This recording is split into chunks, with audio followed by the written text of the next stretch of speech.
This meeting is being recorded. Right, awesome. Awesome. We'll give it another minute or so, and I'll be right back.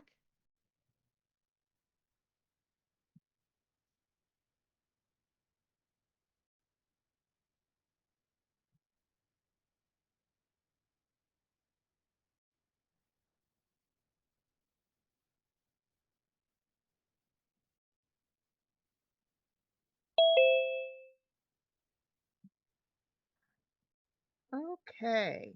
Well, it says 3 o'clock on my computer, and that's when I said I'd start. So I'm going to start. I just want to thank you all for coming to this presentation today, from confusion to clarity, how to identify your ideal customers and their problems. My name is Susie Taylor, and we're going to go through a deep dive into how you can transform your business messaging so that it speaks directly to your ideal audience. So I've got a question for you. How many of you have a website for your own business or organization? Just like raise your hand or whatever. There you go. So is that website attracting the audience or the leads that you had hoped for? I'm guessing probably not, unless you are a marketing expert already. So the problem most likely with most websites is simply that the messaging is off. The messaging, you're not talking to the right people. And that's what we're going to talk about today. But first, I will be asking you to go through uh, a couple of exercises with me. So make sure you have some paper and pen or a document open on your computer so that you can complete these exercises as we go through. And let's get started. Let's get started. So today's agenda, I'm hoping that you can see my slides as I'm going through them. I will tell you that I developed the script and the outline for this, but this slide presentation was put together by an AI. I could take my script and put it right into the program, and it created this really cool presentation. I didn't have to do it, which is really awesome. So today's agenda, we'll talk about the power of clarity, understanding your customers' wants and desires, how what you offer provides a solution to their problems, and then we'll bring it all together and come up with some action statements at the end. Identifying your ideal customer, understanding what they truly want, and how to present your product or service as their solution as clearly as possible is one of the most important things that you can do when it comes to your marketing. Because if you're not talking to the right people, your message isn't getting out. So, why spend so much time on a message creation process?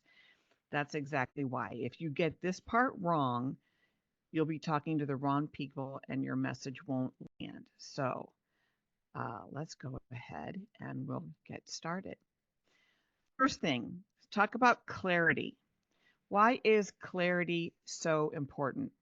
Now think about a foggy day where you can't see where you're going, you hesitate, or before you take a turn, you hesitate before you start or stop, you turn back, you're that whole way, the trip is just so unclear. And if your message is unclear, it's the same way with your potential customers.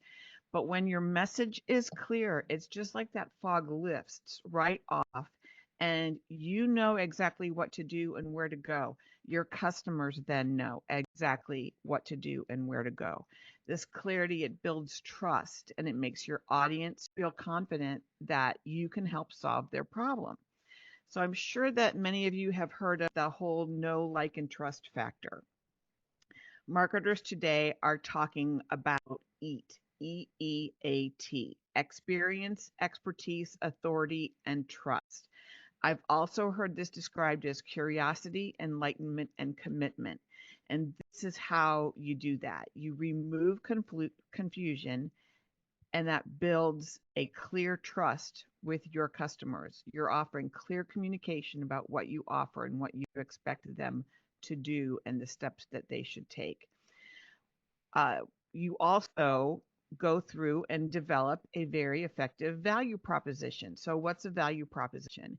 It's kind of like the promise that you give to your customers what they're going to get when they deal with you.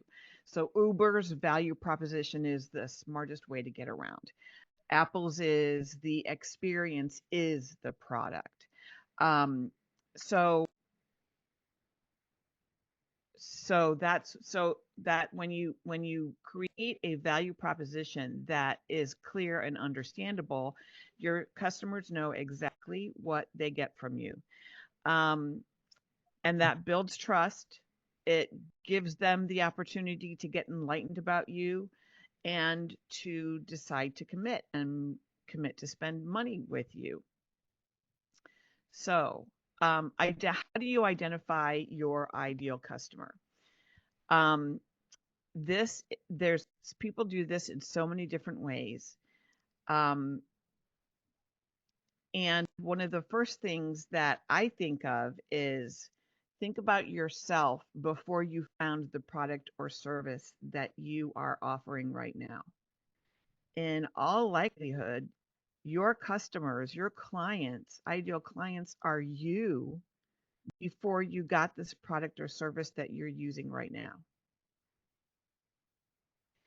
Um, so if you run a fitness coaching business, then you probably were at a point in your life where you needed to get fit and you figured out how to do it. And now you're helping other people do that very same thing. Um, Also, think about the client that you love to work with, your favorite client. And then think about the values that that person brings, the the the age, the demographics, all that stuff does matter. But you also need to take a look at what their problem is and what they want out of life, especially when it comes to dealing with your product or your service. So, right now, I just want you to take a few moments and think about three key characteristics that you think describe your ideal customer and just write those down. So it could be they your ideal customer is a typically a man in the 40 to 60-year age group who is finding that they need to get more fit. And so they're looking for support to help them get more fit. So those are some things to think about just what are those characteristics? What do they value? What do they value the most? Um, I you a lot of people may think, well, what I have is good for everybody, and that's just not the case. If you are trying to talk to everyone, you're reaching no one. And so you really need to think about that, and it seems counterintuitive, but that individual person who who comprises the values, the characteristics of the people you most want to work with. When I was writing a blog, I would always write to my mom because I figured if my mom understood it, that doesn't say that came out wrong. My mom would understand a lot. But I figured if my mom liked it, then I would have gotten the right feeling. So you're not constricting yourself when you think about one person in particular who you are offering your product or your service for. But you need to know who that is. There's Also, something else you need to know. You need to know the type of people you don't want to work with. And you may have some non-negotiables in there that you will absolutely not work with um, a 63-year-old woman who just brought her sixth cat home,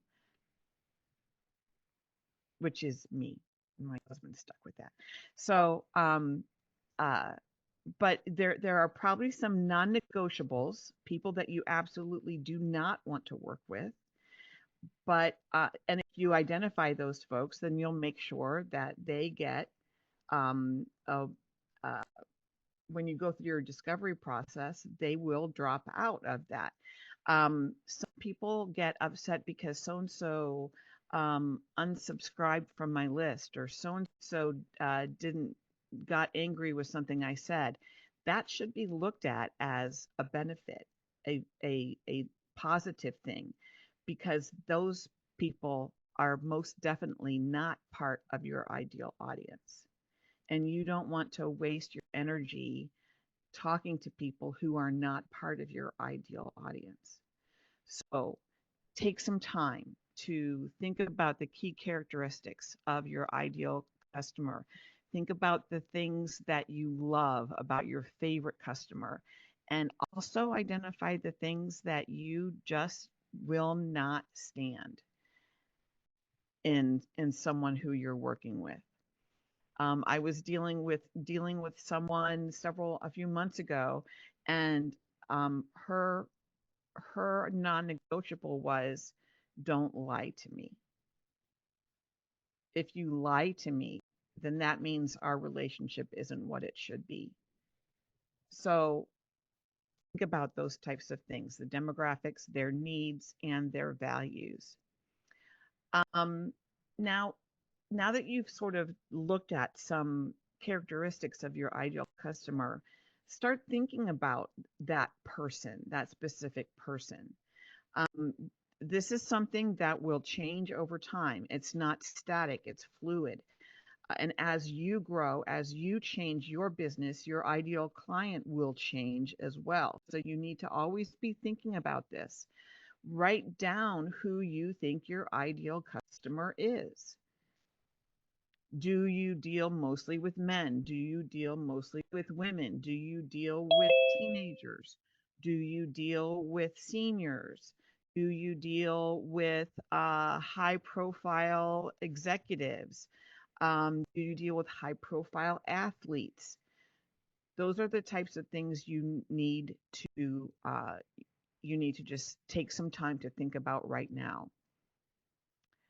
I've got my notes here and I'm trying to go through.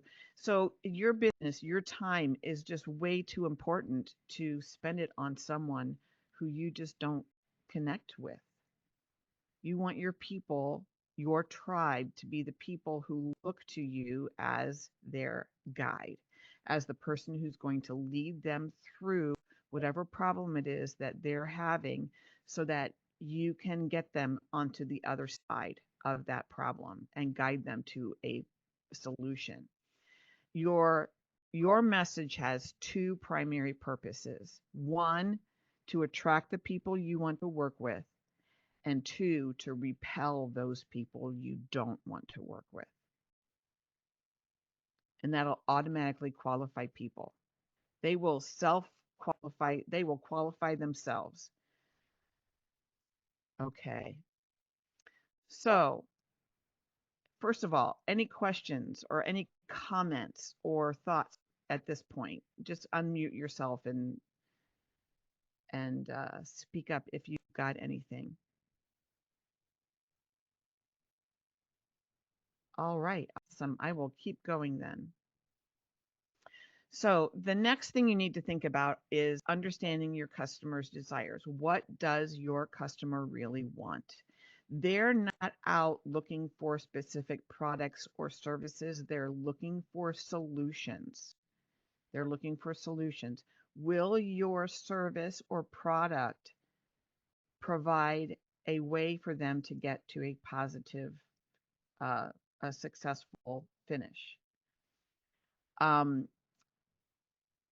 one of the things that I think is difficult for us as business owners is to realize that our business is not the hero of our client's story. Think about it. You are in your life is your own movie. You are the star of your own life. And the people who are around you are those supporting cast members. Some may be much more important than others, but they are the supporting cast members. They're the stars of their own story. They're not the star of your story. How are you going to feel if someone steps into your story and becomes the hero of your story? It doesn't work that way. You want to be the hero of your own story. And that's the same way it works with your clients and your customers. They are not looking to you to solve their problem. They're looking to you to guide them through their problem and offer them a solution that they can implement if they wish. It's kind of like free will, you know, you offer your product, your solution. If your client decides to take you up on it, then you have provided the solution, the guide, you have guided them to a positive end or a positive result for their problem. um,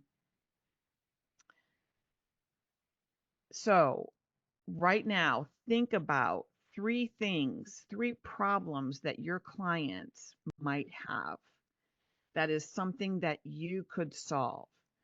So, and you can just a statement, write down a statement or type in a statement, and then how you would help solve it.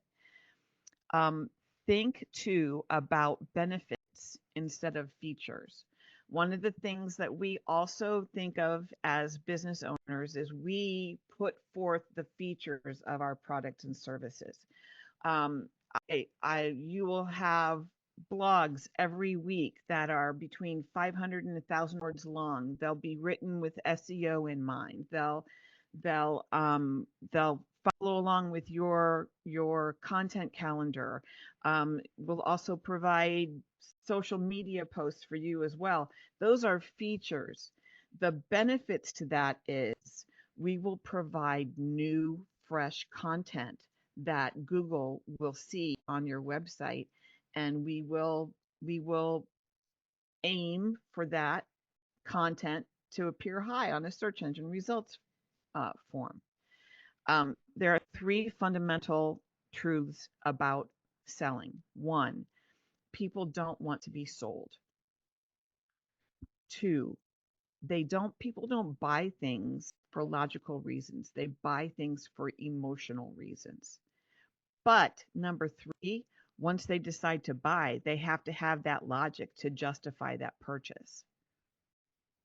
So the difference between features and benefits. Say you're looking for a truck.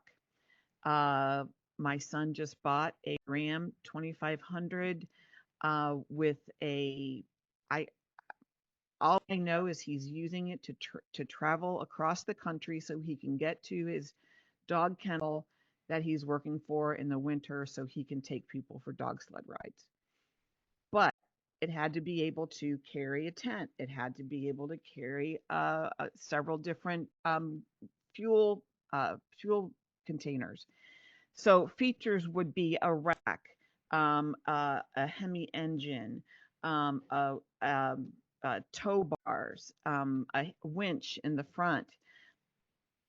Those are features. The benefits are you'll be able to drive this through the mountains of Utah in the snow and carry everything, all of your worldly possessions with you, along with fuel and water and food um, and you'll still have room for other people to come along with you. So he decides to buy the truck because it can pull a big trailer that carries 36 dogs. That's the reason he wanted to buy the truck. That's the benefit for him. Not that it's got a certain size engine, and all he's worried about is, can I pull a trailer that will carry my 36 dogs? So think in terms of benefits, not features, and try to understand where your customers are coming from.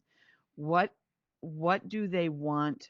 Who do they want to become after they use your product or service?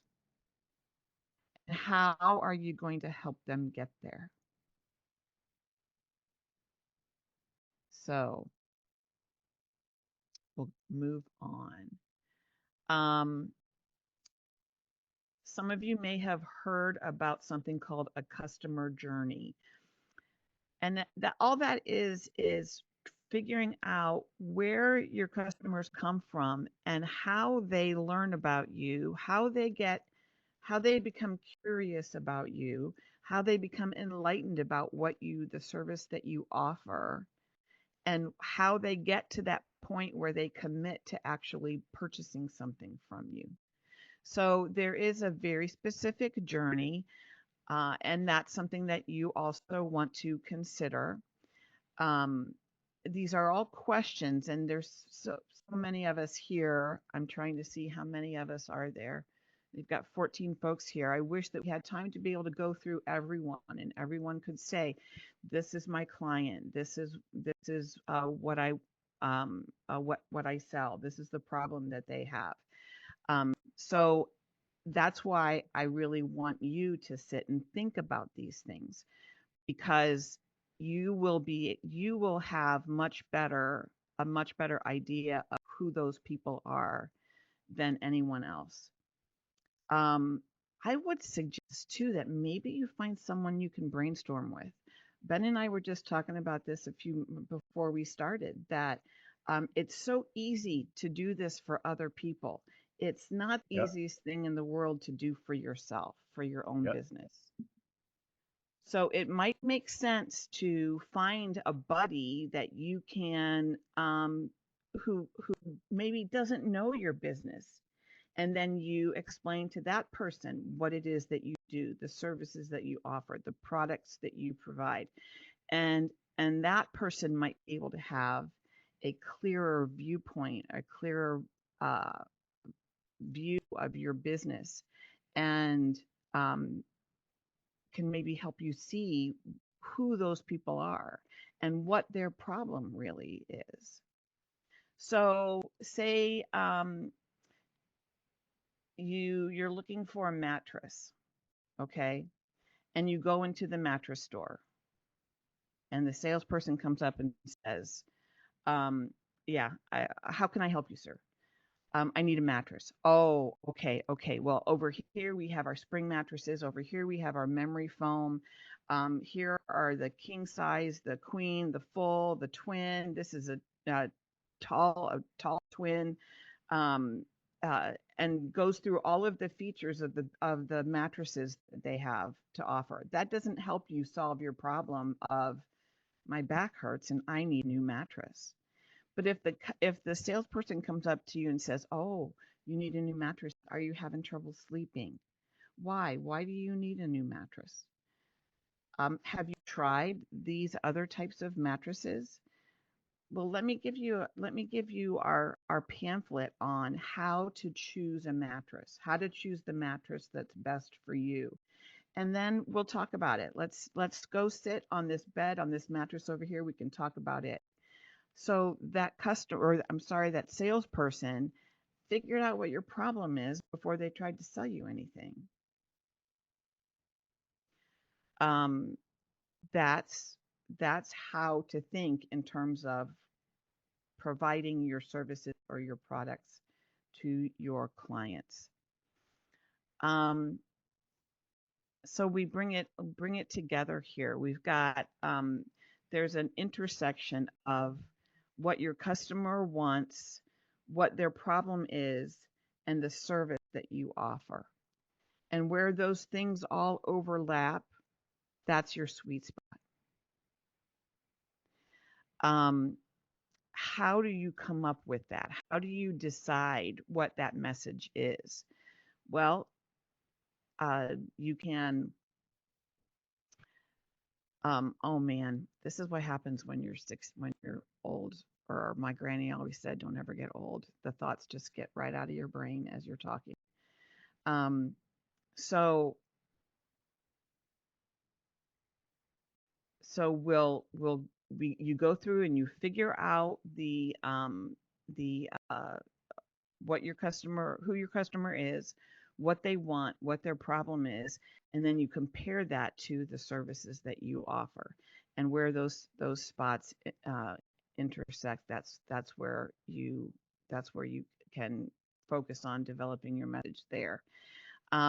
Why is that important? Well, you've got a web page, this homepage of your website, and if you don't show your visitors, your viewers, right as soon as they get there, that you are the one to provide the service that they need, they're going to bounce. They're going to go someplace else. They're going to look for someone else. And so I will share here. Let me get into the chat and I will share a couple of documents with you. They are the same thing. One is a PDF and the other one is a JPEG. And they are actually the worksheets that we use to help you go through and develop that message. And it basically takes you through what we've already talked about with who is your client, what do they want, what is their problem, but it continues on and it takes a look at how do you, as a service provider, show your client that you have the authority to meet their needs. It could be anything from I've been through this problem before myself. I've handled it before myself to I've been doing this for 40 years. And both of those types of things matter.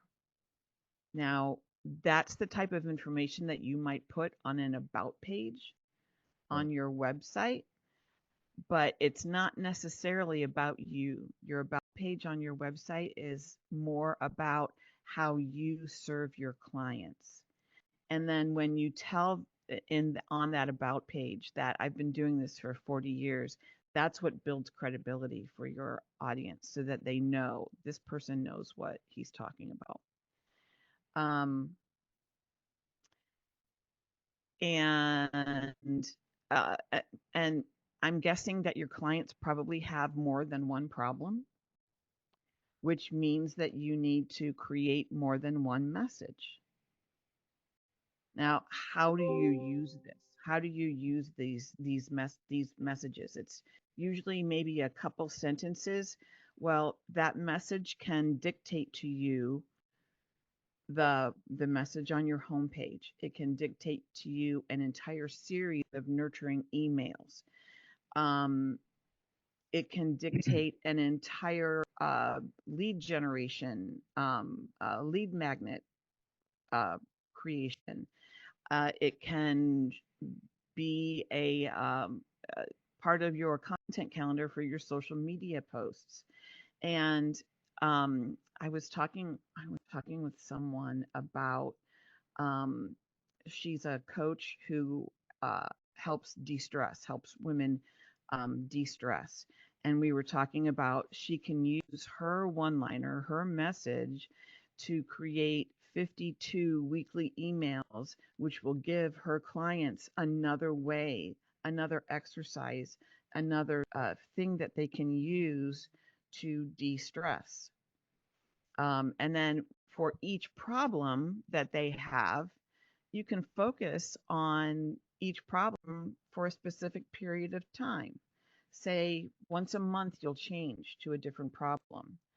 And as you get to know your customers and your clients, you will be able to sense it's time that I need to change the problem that we're looking at. Um, so So that gets us to what StoryBrand is. I'm a StoryBrand certified guide. What in the world is StoryBrand? Well, it's just a different way of thinking about marketing your business, and it's based loosely based on a story structure called the hero's journey, and it revolves around you've got a customer who, or I'm sorry, a character who has a problem, who meets a guide, who gives them a plan and calls them to action and shows them what it means to reach success and the failure that they're going to avoid by following the plan and the calls to action. Um, there's and that gets right back to it starts with the character and the problem because that's the most important thing that you've got to determine. So the uh, documents or the files that I put into the chat are things that you can print out. It's actually an 11 by 17, but you can bring it down to 8.5 by 11 and go through and figure out each one of those sections, each one of those segments. Um, oh, I'm trying to read the. Yeah, sorry, Susie. I just put something in the chat. Oh, That awesome, was awesome, my copy promo from Able Marketing, my company. I'm also a copywriter. awesome. When you and I did a Facebook Live on October 22nd, so I just put it in there as a chance for folks on this call to take a look and learn more about you as well. And I'm going to offer something up here. I'm going to put my schedule link in the chat as well. I normally, when I take people through this process, oh, come on. Okay. When I take people through this process, we usually start with the character, defining the character, what do they want and what's their problem. And then they have it's called a brand script. They have that worksheet where they can go through and figure out the rest of it. But I typically offer a follow-up meeting for that I usually charge $97 for. And what we do is we go through and we complete all the rest of that worksheet and we figure out what your message is. Because you're here today, I'm going to make that a complimentary thing. And so I'd really encourage you to schedule some time with me. It'll end up being about an hour, but we'll go through and talk a little bit more in depth about what StoryBrand is, um, what it means, and how it might be able to help you market your business a little better. And by the time you're done, that worksheet will be completed, and you will have at least one. We call it a one-liner, but one couple sentence message you can start to work with. Um, I don't. I've set aside some time for in the next couple of weeks, and I would be really grateful if that's something that you wanted to do. That's something I would be very very happy to uh, step in and see if we might be able to complete that and have that come to get you some sort of a message.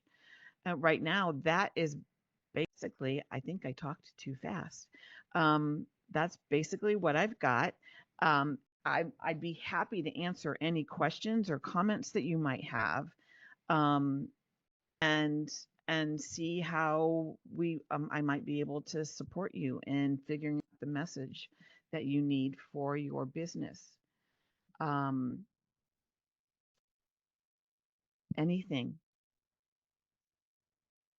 I hope that this was helpful. I hope that it got you thinking about how you can identify who your clients are and how you reach them. Um, when you are, I'm going to say, when you are Gandalf to your clients Bilbo or Frodo, you become invaluable to them. And Another thing to think about is if you focus on solving your customers, your clients' problems instead of selling them something, it makes the selling part so much easier because you're not really selling. You are supporting, you're helping your client, you are helping them solve a problem. And when you share the ability to help solve a problem, you make yourself an important part of someone else. You make yourself a much more important supporting character in someone else's life. All right. I hope that you take some time to schedule a follow up with me. When you do that, I will provide you with a workbook that will also come with this, and then I will also show you an online version of this brand script, which includes videos and other types of things that will help explain things a little bit better.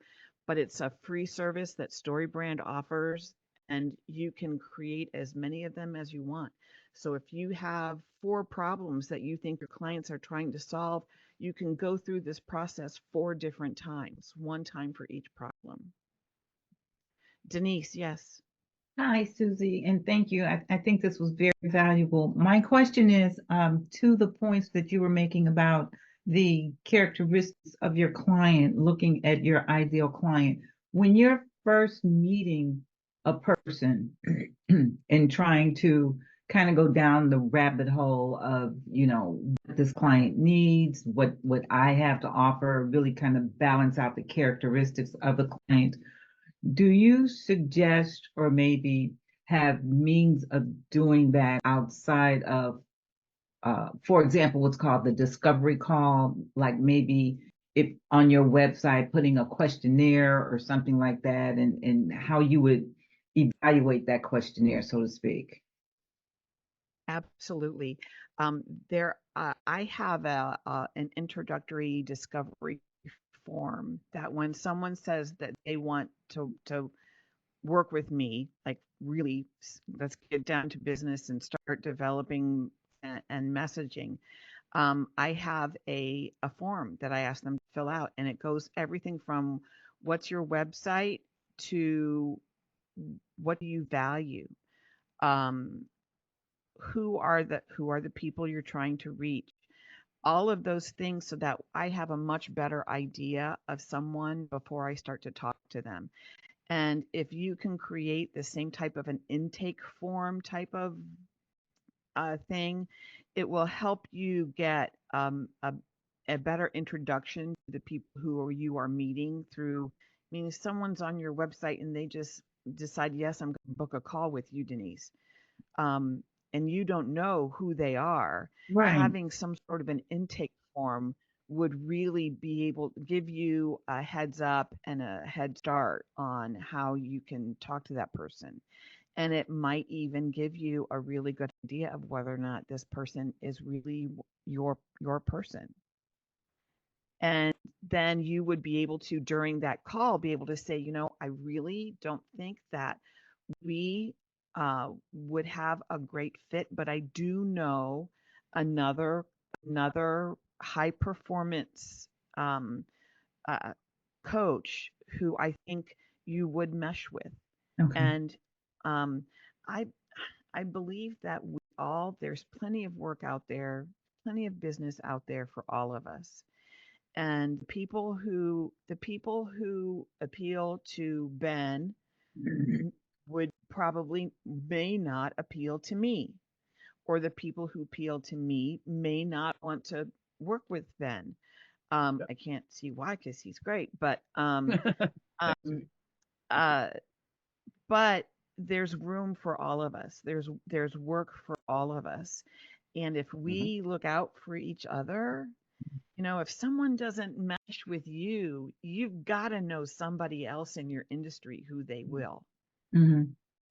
And think about that that emotional bank that you're going to be building with someone when you say, listen, I really don't think that we mesh, but I know somebody who I think you will mesh with. And you've built some emotional credibility with this person because man, Right.